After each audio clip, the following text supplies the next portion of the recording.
Halo, di video ini saya akan menjelaskan tentang sejarah mikrobiologi. Topik bahasan yang akan dibahas yakni ada 4. Yang pertama tentang pengantar atau pendahuluan, yang kedua teori abiogenesis, yang ketiga teori biogenesis, yang keempat yakni teori tentang bibit penyakit. Untuk pendahuluan atau pengantar yang pertama yakni Robert Hooke tahun 1664. Beliau merupakan orang yang pertama kali menemukan sel atau dalam bahasa Latin namanya cellulae dengan teori bahwa seluruh makhluk hidup itu tersusun atas sel-sel. Jadi dia melakukan sebuah riset atau penelitian dari sel gabus yang dia iris secara melintang, kemudian dia lihat di bawah mikroskop ternyata ditemukan ada seperti sel-sel penjara. Oleh karena itu dia namakan cellulae atau sel. Tuh. Kemudian yang kedua kita bicara tentang teori generatio spontanea atau nama lainnya teori abiogenesis, yakni dimulai oleh Aristoteles tahun 384 sampai 322 sebelum Masehi. Jadi dia itu menemukan suatu teori dari kejadian sehari-hari. Jadi dia menemukan bahwa tikus berasal dari kain kumal, ular berasal dari tanah lembab, dan belatung berasal dari daging busuk. Gitu. Jadi dia menciptakan dari teori abiogenesis ini menyatakan bahwa makhluk hidup itu berasal dari benda mati. Setelah Aristoteles kemudian yang kedua yakni penganut teori abiogenesis yakni Anthony van Leeuwenhoek. Jadi dia menemukan suatu makhluk hidup namanya animalcules pada waktu itu dia menamakannya yang didapat dari sisa makanan yang menempel pada gigi dan tumpukan jerami dengan genangan air hujan. Gitu ya. Jadi Anthony merupakan penemu mikroskop pertama kali. Ini merupakan kenampakan atau lukisan lah ya tentang mikroskop ya. Jadi mikroskopnya sangat sederhana, terdiri dari lensa, kemudian ada sampelnya untuk objeknya akan ditaruh di sini, kemudian ada fokusnya dan sampel translator. Kemudian ini penampakan dari animalculus yang ditemukan oleh Anthony pada saat itu. Kemudian lanjut penganut teori abiogenesis yang ketiga yakni Johnny Damp tahun 1745. Dia menyatakan bahwa mikroorganisme timbul secara spontan dari kaldu. Jadi dia menemukan fenomena mulai saat ini dia menemukan riset gitu ya kaldu yang dibiarkan terbuka kemudian dia panaskan pada posisi terbuka kemudian dia tutup selama beberapa waktu masih ditemukan adanya mikroorganisme atau organisme yang terdapat dalam kaldu. Oleh karena itu dia beranggapan bahwa mikroorganisme itu timbul secara spontan dari kaldu.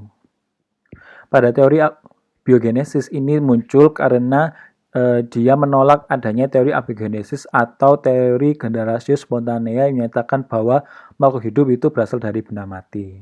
Gitu ya. Jadi yang pertama teori biogenesis ini yang menyatakan bahwa makhluk hidup itu berasal dari makhluk hidup sebelumnya dan bukan berasal dari benda mati. Yang pertama penganut teori biogenesis yakni Francisco Redi tahun 1668 dia menyatakan bahwa belatung bukan berasal dari daging busuk. Jadi dia menolak teori abiogenesis ya, teorinya dari Aristoteles tadi yang menyatakan bahwa belatung itu berasal dari daging busuk. Jadi dia menemukan awalnya dia melakukan riset 2 kali. Yang pertama itu dia memasukkan daging busuk ke dalam toples, yang pertama dibiarkan terbuka dan yang kedua dibiarkan tertutup. Tetapi ini dari sini sudah diperoleh kesimpulan bahwa belatung itu bukan berasal dari daging busuk melainkan berasal dari lalat. Tetapi masih dibantah oleh para penganut teori abiogenesis yang menyatakan bahwa untuk terbentuknya makhluk hidup itu butuh namanya udara. Kalau di sini kan dia tidak tumbuh namanya belatung itu. Kenapa? Karena lalatnya tidak bisa masuk gitu. Jadi dia melakukan teori untuk melakukan riset untuk kedua kalinya dengan menggunakan 3 objek, yakni toples yang dibiarkan terbuka, toples yang dibiarkan tertutup, dan toples yang ditutup oleh kain kasa. Jadi masih memungkinkan udara untuk keluar masuk gitu ya. Jadi di yang terbuka ini ternyata ada belatung di daging busuknya. Sedangkan pada toples yang tertutup, daging busuknya tidak ditemukan ada belatung. Sedangkan pada daging yang ditutup oleh kain kasa ini ternyata ada belatung di kain kasanya, sedangkan daging busuknya itu tidak ada belatung. Jadi dari sini sudah menolak teorinya dari Aristoteles tadi ya. Jadi Fauchelevent menyatakan bahwa belatung bukan berasal dari daging busuk, melainkan dari lalat yang hinggap di daging busuk itu tadi.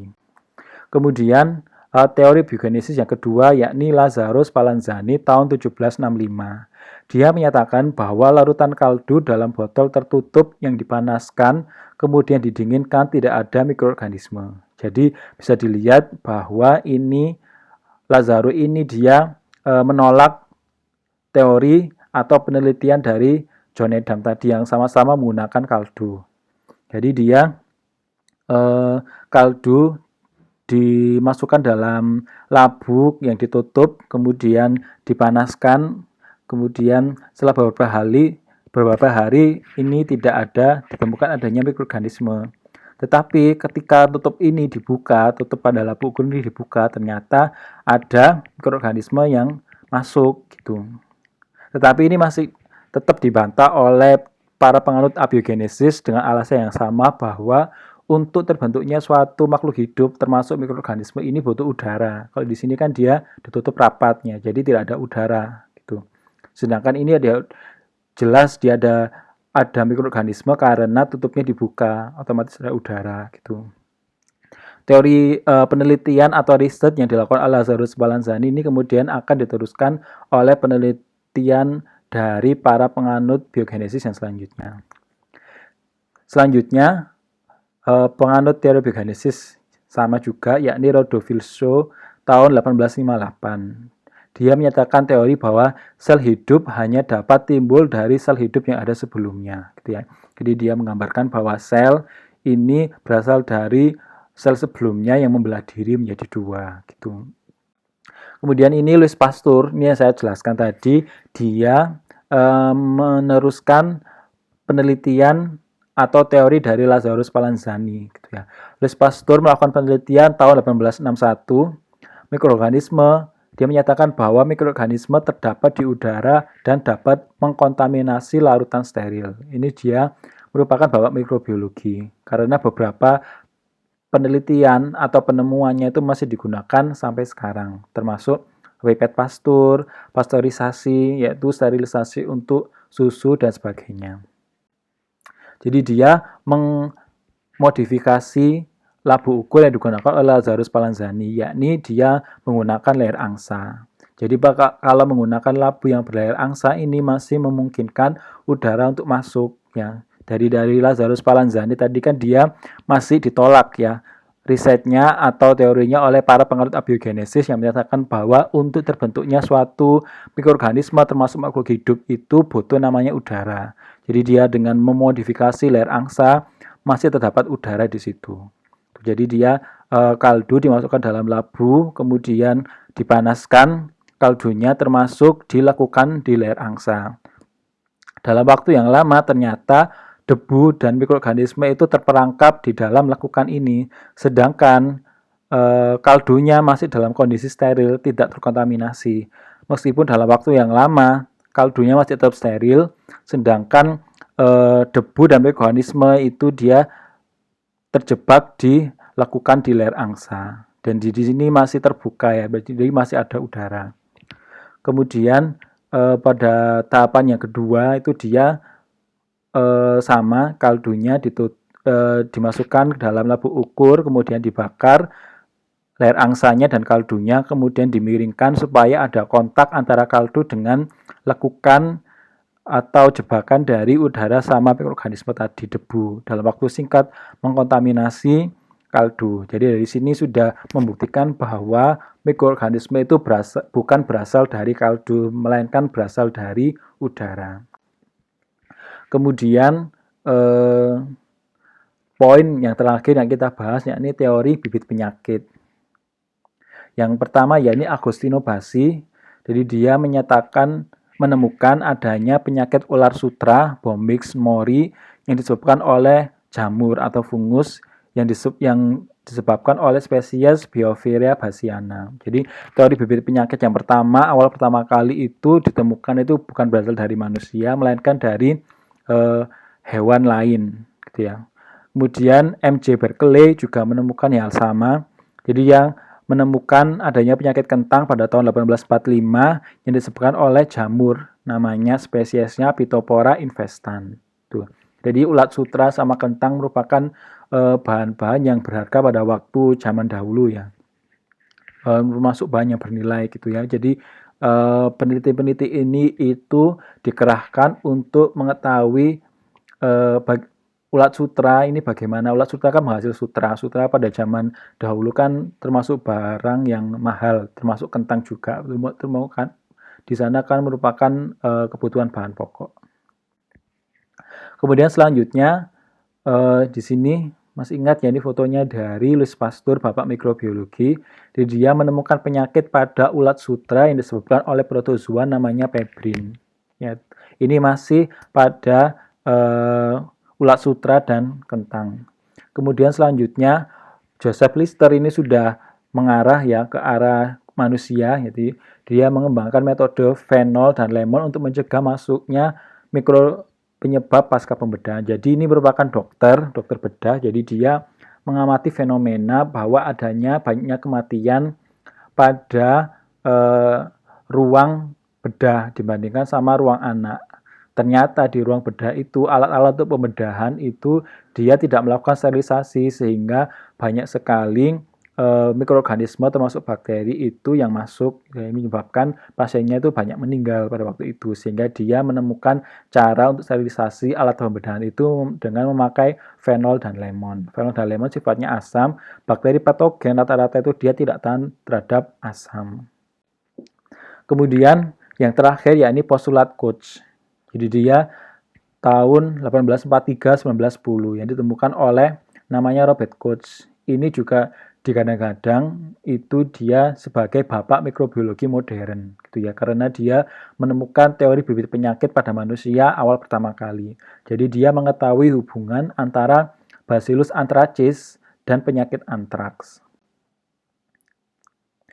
Ada 4 postulat. Yang pertama yakni agen penyebab penyakit terdapat pada hewan yang sakit dan tidak terdapat pada hewan yang sehat. Postulat yang kedua yakni agen penyebab penyakit dapat diisolasi dan ditumbuhkan dalam suatu kultur murni. Postulat yang ketiga yakni agen penyebab penyakit akan menimbulkan penyakit yang sama saat diinokasikan pada hewan yang sehat. Kemudian postulat yang terakhir yakni agen penyebab penyakit dapat diisolasi kembali. Jadi dia menemukan suatu fenomena ya, di mana ada domba yang mati. Jadi dia postulat pertama menyatakan bahwa tadi mikroorganisme penyebab penyakit hanya terdapat pada hewan yang sakit dan tidak terdapat pada hewan yang sehat. Itu pada fenomena yang pertama. Kemudian fenomena yang kedua, ternyata agen penyebab penyakit ini dapat diisolasi, ditumbuhkan dalam suatu kultur murni. Jadi agen penyebabnya dimurnikan dalam suatu media. Kemudian agen penyebab penyakit ini jika disuntikkan pada hewan yang sehat akan menimbulkan penyakit yang sama, mati, walaupun dia berbeda hewannya. Kemudian fenomena yang keempat, postulat yang keempat yang menyatakan bahwa agen penyebab penyakit dari hewan yang sakit ini dapat diisolasi kembali, sama penyakitnya, yakni disebabkan oleh Bacillus anthracis penyebab penyakit antraks. Dia ditemukan spora. Kemudian yang harus kalian pelajari yakni juga tentang sel eukariot sama prokariotik. Ya.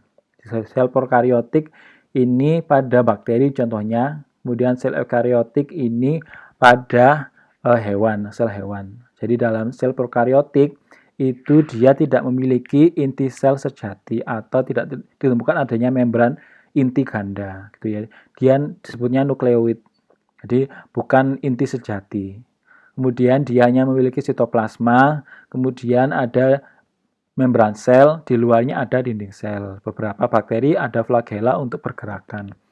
Sedangkan eukariotik dia nukleus. Jadi nukleus ada nukleus sama nukleolus. Jadi ada membran inti ganda. Jadi perbedaan yang utama antara prokariotik sama eukariotik yakni pada prokariotik dia tidak memiliki membran inti ganda. Sedangkan eukariotik ada membran inti ganda, ada nukleus sama nukleolus. Kemudian dia ada beberapa organel termasuk sitoskeleton, plasma membran, endoplasma retikulum, vesikel, dan badan Golgi. Kemudian ini tabel perbedaan antara sel prokariotik sama sel eukariotik. Jadi ukuran sel prokariotik lebih kecil yakni 1 sampai 10 mm, sedangkan sel eukariotik lebih besar 10 sampai 100 mm. Tipe intinya daerah nukleolit tanpa inti sejati yang saya sebutkan tadi yang awal. Kemudian sel eukariotik dia inti sejati, membran ganda, ada nukleus sama nukleolus. Kemudian DNA bentuknya sirkuler, pendek. Kemudian kalau eukariotik linear, panjang, dengan adanya protein histon yang membungkus DNA. Kemudian sintesis RNA atau protein keduanya berlangsung di sitoplasma karena tidak ada organelnya, jadi dia dilakukan di sitoplasma. Sedangkan pada eukariotik, sintesis RNA berlangsung di dalam inti, sintesis protein berlangsung di sitoplasma. Ribosomnya, sel prokariotik 70S, S ini Svedberg, ukuran dari ribosom yang terdiri dari unit besar sama unit kecil. Unit besarnya 50S dan unit kecilnya 30S. Sedangkan sel eukariotik ukurannya 90S di mana unit besarnya itu 60S sedangkan subunit kecilnya 40S. Struktur sitoplasmik sederhana, sedangkan sel eukariotik sangat terstruktur dengan adanya membran interseluler dan sitoskeleton. Jadi dia rapi gitu selnya ya. Kalau di prokariotik dia sederhana. Jadi dia organelnya termasuk nukleoid tadi dan DNA itu dia akan terdapat di sitoplasma gitu, tidak terstruktur. Mitokondria dan kloroplas tidak ada, sedangkan eukariotik ada. Sel prokariotik ada beberapa yang memiliki kloroplasma atau zat hijau daun, yakni pada cyanobacteria. Jadi bakteri ini itu dapat menghasilkan atau memproduksi makanan sendiri karena dia memiliki zat hijau daun, gitu ya. Zat hijau atau klorofil. Pembelahannya sel prokariotik dengan biner, 1 menjadi 2 sel, di mana ukuran antara induk sama anaknya itu sama. Itu ciri dari pembelahan biner ya. Sedangkan pada sel eukariotik, pembelahan selnya secara mitosis dan sitokinesis. Jenis organismenya ada bakteri sama archae, sedangkan eukariotik ada protista, fungi, tanaman, hewan, dan sebagainya termasuk manusia. Terima kasih, sekian untuk sejarah mikrobiologi, semoga bermanfaat.